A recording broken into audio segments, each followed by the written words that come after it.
ಒಂದು ಕಾಲದಲ್ಲಿ ಕರ್ನಾಟಕದ ಒಂದು ಸಣ್ಣ ಹಳ್ಳಿಯಲ್ಲಿ ಅರುಣ್ ಎಂಬ ಹುಡುಗನಿದ್ದ.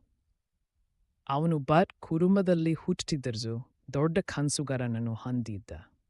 ಅವನ ತಂದೆ ರಿಯತ್ ಮತ್ತು ತಾಯಿ ಮನೆ ಕೆಲಸ ಮಾಡುತ್ತಿದ್ದರು. ಮನೆಯ ಪರಿಸ್ಥಿತಿ ಕಷ್ಟಕರವಾಗಿದ್ದರಿಂದ ಅರುಣ್ ಬಾಲ್ಯದಿಂದಲೇ ದುಡಿಯುವುದನ್ನು ಕಲಿತಿದ್ದ. ಆದರೆ ಅವನಿಗೆ ಓದಿನ ಮೇಲೆ ತುಂಬಾ ಆಸಕ್ತಿ ಇತ್ತು. ಶಾಲೆಯ ಶಿಕ್ಷಕರು ಅವನ ಬುದ್ಧಿವಂತಿಕೆಯನ್ನು ನೋಡಿ ಯಾವಾಗಲೂ ಪ್ರೋತ್ಸಾಹಿಸುತ್ತಿದ್ದರು. ಅರುಣ್ ಪ್ರತಿದಿನ ಬೆಳಿಗ್ಗೆ ಬೇಗ ಎದ್ದು ತಂದೆಗೆ ಹೊರದಲ್ಲಿ ಸಹಾಯ ಮಾಡುತ್ತಿದ್ದ. ನಂತರ ಶಾಲೆಗೆ ಹೋಗುತ್ತಿದ್ದ. ಅವನ ಸ್ನೇಹಿತರು ಆಡುತ್ತಿದ್ದಾಗಲೂ ಅವನು ಪುಸ್ತಕ ಓದುತ್ತಿದ್ದ. ಹಳ್ಳಿಯ ಹಲವರು ಬಡವನ ಮಗನು ದೊಡ್ಡವನಾಗಲು ಸಾಧ್ಯವಿಲ್ಲ ಎಂದು ಅವನನ್ನು ಹಾಸ್ಯ ಮಾಡುತ್ತಿದ್ದರು.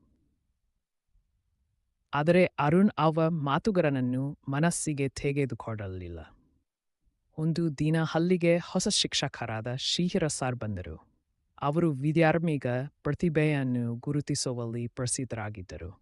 ಅರುಣನ ಓದು ಮತ್ತು ಶ್ರಮ ನೋಡಿ ಅವನನ್ನು ವಿಶೇಷವಾಗಿ ಗಮನಿಸಿದರು. ನೀನು ಸರಿಯಾಗಿ ಪ್ರಯತ್ನ ಮಾಡಿದರೆ ದೊಡ್ಡ ಇಂಜಿನಿಯರ್ ಆಗಬಹುದು ಎಂದು ಹೇಳಿದರು. ಆ ಮಾತು ಅರುಣನ ಮನಸ್ಸಿನಲ್ಲಿ ಹೊಸ ಆಶಯವನ್ನು ಮೂಡಿಸಿತು. ಆದರೆ ಜೀವನ ಅಷ್ಟು ಸುಲಭವಾಗಿರಲಿಲ್ಲ. ಒಂದು ವರ್ಷ ಮಳೆ ಬಂದು ಅವರ ಬೆಳೆ ಸಂಪೂರ್ಣ ಹಾಳಾಯಿತು. ಮನೆಯಲ್ಲಿದ್ದ ಹಣ ಮುಗಿದು ಹೋಯಿತು.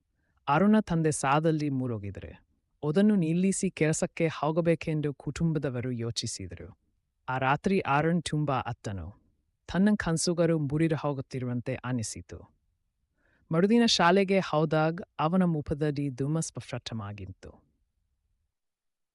ಶ್ರೀಯರ್ ಸರ್ಕಾರ ಕೇಳಿದರು. ಅರುಣ್ ಎಲ್ಲವನ್ನೂ ಹೇಳಿದ. ಅದನ್ನು ಕೇಳಿದ ಶಿಕ್ಷಕರು ಅವನಿಗೆ ಧೈರ್ಯ ತುಂಬಿದರು. ಸಂಕಟ ಬಂದಾಗಲೇ ನಿಜವಾದ ಶಕ್ತಿ ಗೊತ್ತಾಗುತ್ತದೆ ಎಂದು ಹೇಳಿದರು. ಅವರು ಹಳ್ಳಿಯ ಕೆಲವು ಒಳ್ಳೆಯ ಜನರಿಂದ ಸಹಾಯ ಸಂಗ್ರಹಿಸಿ ಅರುಣನ ಓದಿಗೆ ನೆರವಾದರು.